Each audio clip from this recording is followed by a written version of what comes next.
ndikukhulupirira kuti mpingo zoona tikakafika di kwathu tikakhumudwa chifukwa cha chiyembekezo chimene anthu ambiri timachitsatira, chimene timachitenga ngati kuti tikuchita za Mulungu, mpaka ulendo uja tikukocheza kuntunda komaliza mpingo wa Mulungu ukuyendabe pa mdima. Ndimafuna m'bale wanga ndikutenge madzulo ano tilowere kumunda wa Seventh Day Adventist uyimenane pano usuzumire kumusiko uona kuti nguluwe zalowa zikuteketa chimanga. Mpingo uja munkanena kuti ndi wotsala, tikutenge ngati munda, ndipo iwe nzanga amene umayima mmenemo nkumachemerera kuti zinthu zili bwino, nkumanena kuti atwaibo musamvere, atwaibo na chipembedzo cha Satana, zimene amanena nza sataniki. Inde ndilondole ooneka wa sataniki ne tilowe limodzi munda wa Seventh Day ndikuonese kumusi kumene kukulowera nguluwe zimene zikudya mmera.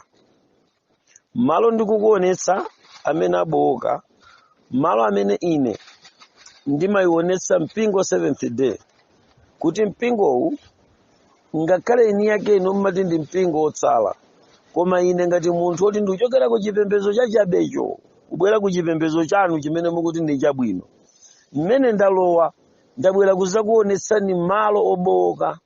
Ndipo ndinayamba ndikulankhula kuti chipembedzochi kuntunda chidawonongeka, ndipo ndi malo amene nguluwe, mbewa, nkhwali, mikango, anyalugwe akulowerapo pofuna kuzakhazula mpingo wa Mulungu ndi kusakaziratu chipembedzo. Vuto ndila kuti ambiri amene mumapembeza mu Seventh Day Adventist, phatikizapo ine ngati membala wa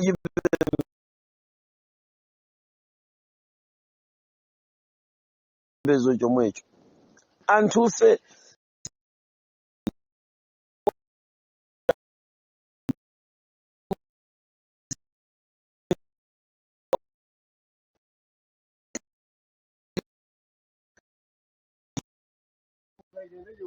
chifukwa chovuta kwambiri nchakuti munthu wozindikira safuna kuzindikiritsidwa. Takhala ndikulankhula zinthu zimenezi lero m'bale wanga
kazi avaleza chimuna, amuna avaleza chikazi, ndi chikunja.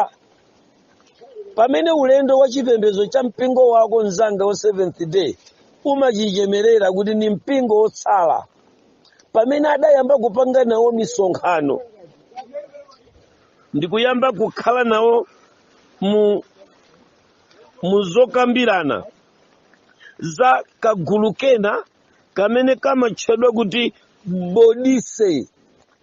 Kagulu ka Bodise kali ni mamembala ambiri ma Jesuit amene ndachi katolika.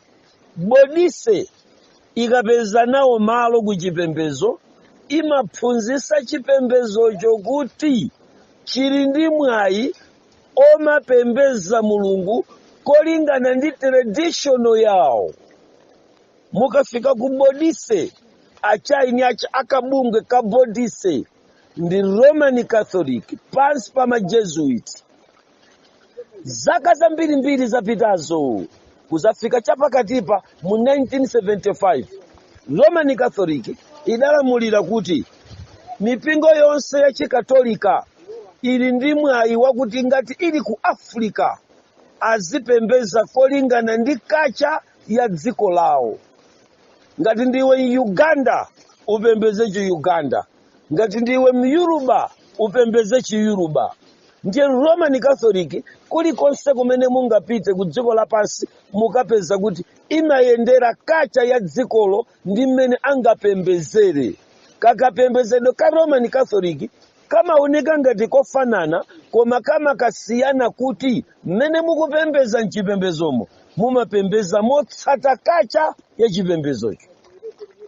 Sono taona hapa ukapeza kuti kabodise kanayenda nzipembezo zosiyana za kudziko lapansi atapitisamo ma Jesuit, ndipo zaka pafupi 28 zapita kumbuyozo General Conference ya mpingo wa Seventh Day Adventist idayamba kutenga mamembala anchipembezo cha ma Jesuit amene anali mbungwe la Bodise ndikukakhala nawo ma official akulu anchipembezo. Now pokasankha kachipembezo kapena kuti pokasankha maudindo mu Scotland anasankhako makosana okwana 7 amene anali aoneka anzeru kwambiri, amene adakapezeka kuti maudindo wawo akwera apita kukakhala nawo mamembala ku General Conference.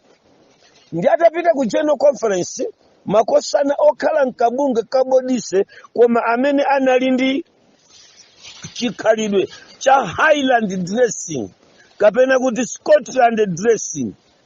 Gulu limeneli mosogozedwa ndi chikhalidwe cha Talatu anayamba kuphunzitsa Seventh Day kuti ikoza kumampembeza Mulungu motsata kacha ya mtundu uliwonse.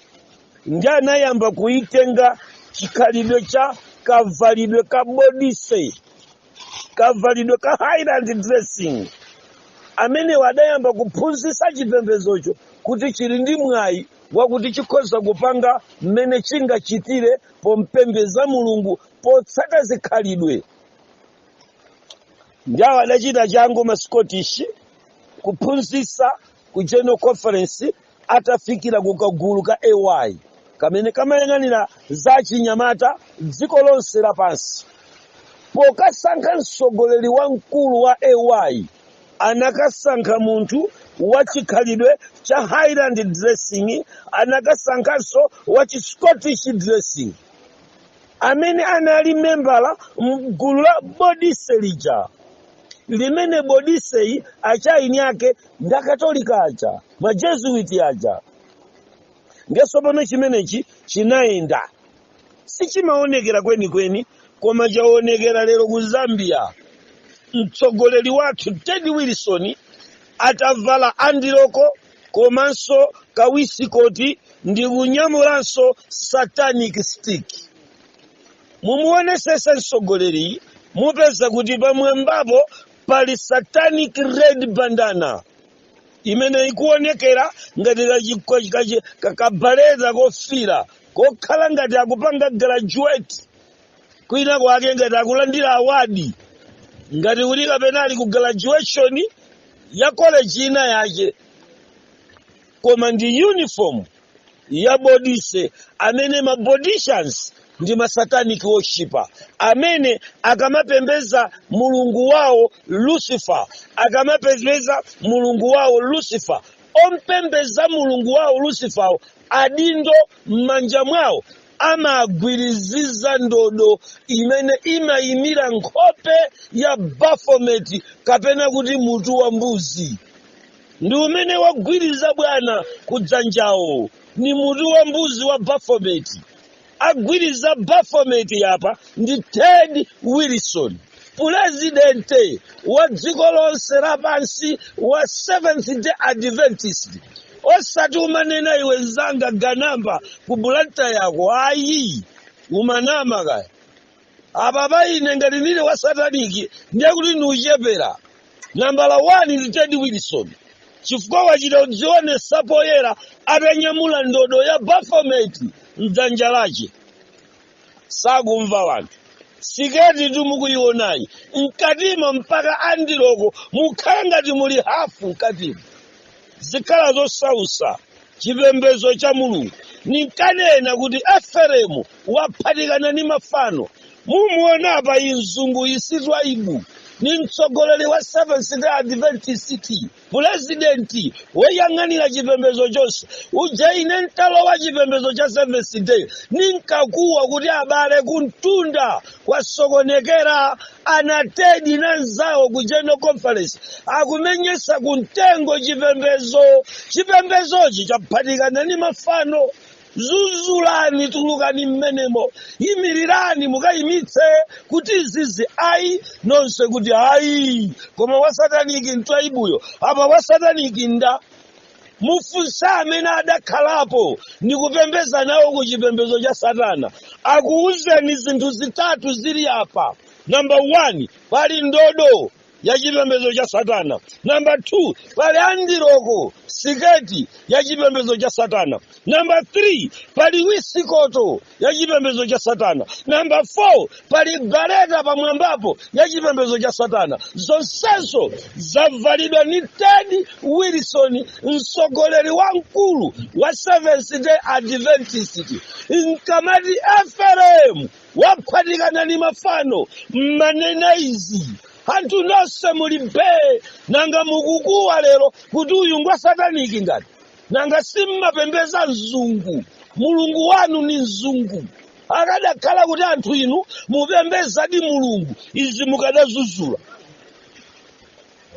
Koma kusazuzulako zadziwika kuti inu mupembeza Satana, mupembeza wanthu. Wanthuwo akalona ku chipembezo cha Satana zikumakhala zinthu zopanda kanthu. Ana mulungu ndikutumizirani satane wa chinthu chimenechi. Tatiye ntione inu mbwere pa ine mukapeza ka wisikotoko ku chipembezo cha Satana. Wisikoto imeneyi amayitcha kuti fly pad. Sakumva wanthu imatchedwa fly pad kapena kuti flying pad mwa njira ina mapadi woulukira amayimiridwa ni wisikoto mumwambo wakavalidwe ka Scottish dressing. Mukangopita ku Scottish dressing kukapeza ka wisikoto kamene kamavalidwa ni mamuna amene mamunayo wavala andiloko. Ndiye kuti ka wisikotoko kamatanthauza flying pad. Nthawi yomweyo ndiye kuti flying pad ameneyi ndi chitetezo chakaulukidwe mchipembezo cha Satana. Mungotsata kodi osazidziwa izi. Sinidziwa ine ndipo sinukaika kuti Ted Wilson sangavale katundu ameneyi asakudziwa. Kudziyika poyera Satana ayaluka ndithu. Palibe munthu amene adzalimbana ndi mulungu. Mulungu uyo nkugonja sinaone ine. Ted Wilson akulimbana ndi mulungu akuyenera kuyaluka. Lero zobisa zija akuchitira poyera. Nakhala niunena ine bwerani nikutulutsirani tangible evidence. I was there pamene mkulu ameneyi amapanga chizindikiro zonse zopembeza Satana. Bwerani nitulutsirani maumboni mulizi. saonani m'bale wanuja mulungu wachonga yekha kumuonesa poyera. Satana ayaluka ndithu zovala zakusataniki zodzera mu Scottish dressing kapena mu Highland dressing kapena mu Tabatu dressing zaonekera poyera kuchokera mbodise organization Flying Pad. Chovala chomwechi wavala iyayuchi chimatchedwanso National Dressing of Scotland Men and Ladies Kit. Chovala wavalachi. Now mukangofika kuti national dressing ndiye kuti mukunena kavalidwe kafuko, kavalidwe kantundu, kacha. Kodi kacha ili ni malo mchipembezo cha mulungu? Niye funso langa. Chifukwa iyi ndi national dressing. Mungosiya mawu kuti national dressing. Ino anyamata Seventh Day national dressing ili ni chilichonse pamaso pa mulungu. Pamene ndimakuwira ine paja kuti Efereimu akuphatikana ndi mafano, tsiku lina tidzamuona gule wamkulu mchalichi cha Seventh Day chifukwa zikhalidwe zonse za miyambo yachikuda malinga pamene Seventh Day idajoyina ecumenical movement, idajoyina chipembezo cha WCC chimene chimapereka ufulu kuti munthu akweza kupembeza chilichonse, ndiye kuti inavomereza zikhalidwe zonse zachikunja. Pamene padaphatikiza kulola kuvala national wear.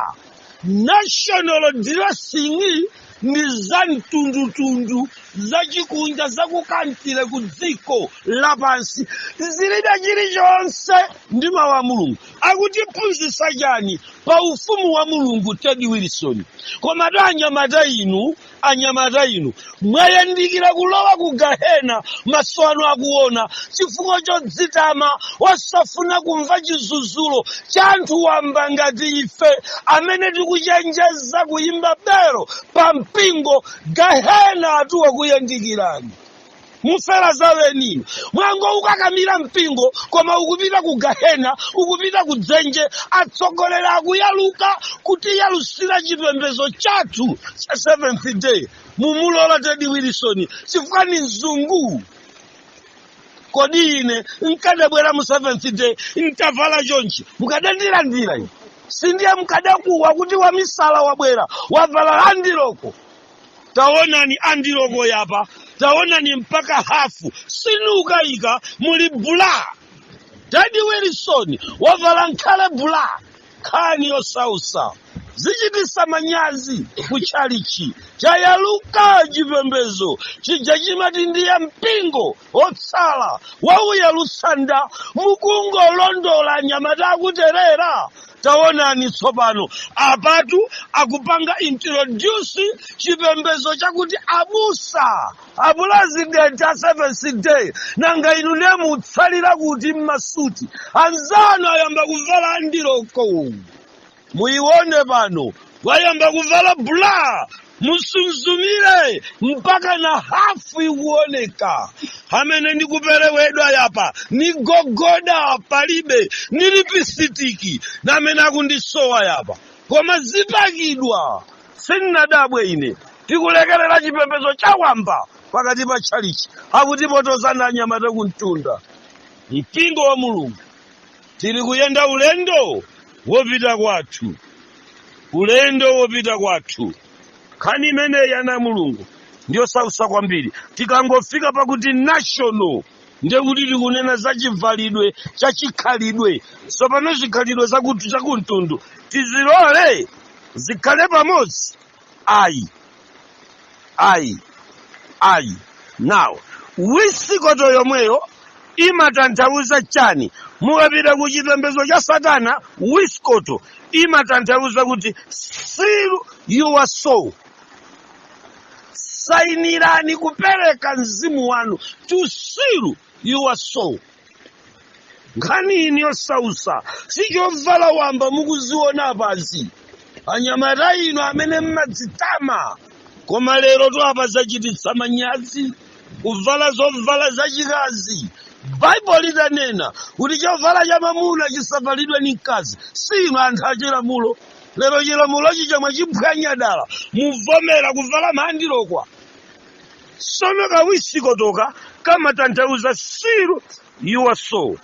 Khani imeneyi ndiyo sausa kwambiri. Pamene chipewa chofira ku satanic amachitcha kuti 111. Koma akamayika 1 amampinda ndi amadzaoneka ngati 666.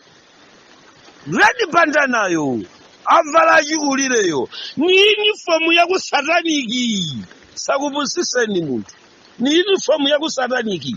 Mukuyisekerera manuali ngwe. Musekerera chipembedzo cha chikunja pakuti wachita Ted Wilson ndiye nzabwino. Koma nkadavala chonchine.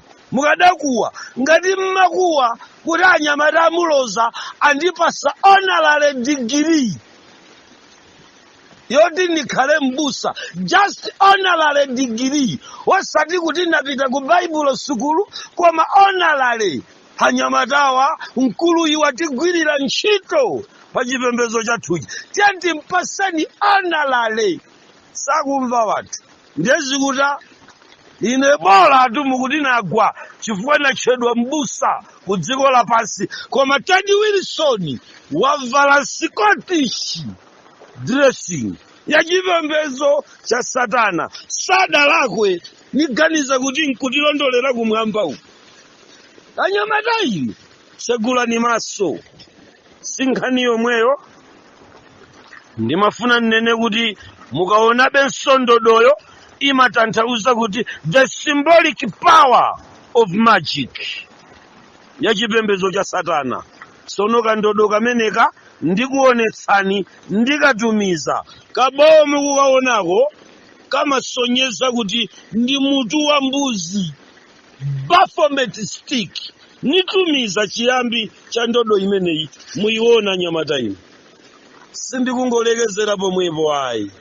Mmene tikulankhulana nkhani imeneyi ndimafuna kuti mutaona chinthu china chochititsa manyazi. Chachiwiri chimene chikuchititsa manyazi mu nkhani nachi. Mpingo wa Seventh Adventist ku Australia wasainira kuvomereza kuti uzipembeza Sunday not Sabata. Asiya kusunga Sabata akuti azisunga Sunday. Iwe uja umalankhula kwambiri atwaibu nanena ine amene iwe ndikuti chipembezo chakocho uchichemereracho.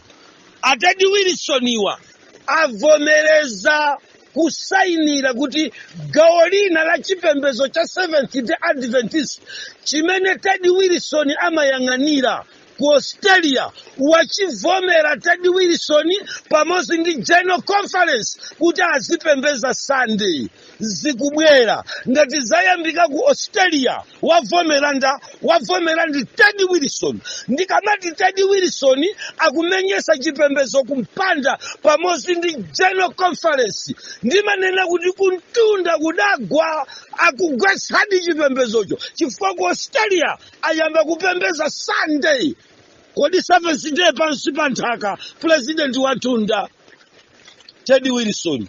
Ngati Australia itapanga choipa wakazuzula ndinda Ted Wilson mogwirizana ndinda General Conference. Muja ndinkanena kuti General Conference ndikachipembezo kama Jesuiti nkakugwa ni wanthu amene akupembeza Satana sakupembeza Mulungu. Seventh Adventist chipembezochi ni china. Koma mukangofika ku General Conference mwayambaso kunena nkhani ina. So pano ino anthu opembeza Mulungu ampingo osala mwayisiya General Conference kachipembezo ka organization ka Satanako kuti kakhale hosi ndiye kaziko katerera. Simachiona chimene mwapanga anthu. Now, ka General Conference kanuko mutu wake ndi Ted Wilson. Ndi a General Conference mosogozedwa ndi Ted Wilson ngati mutu wa mpingo wosala wavomereza kuti ku Australia wanthu azipembeza Sunday. Wasataniki nda pakati pa Ted Wilson na Twaibu. Lero tipange chisankho tipeze wasataniki. Sankhani mupeze sataniki. Kapena musankhe mupeze kuti kodi General Conference ndi chipembedzo ndichopita kumwamba mpaka General Conference yokuvomereza kuti tiyambe kupembeza Sunday. Sindinkanena kodi kuti nikambewu kochokera kwa Katolika yaka ndi mtundu wachina Biden a president ya ku America awa mpachibale anyamatawa na Katolika mwasiya kuyendesa mpingo wa awa kubweresera ni direse wabweresa andiloko abweresa hafu pitikoti mpaka bla yuonekera khani yosausa waniperewera nilipisitiki chisawawa kukachisiwa Mulungu. Eferemu waphatikana ni mafano mulekeni.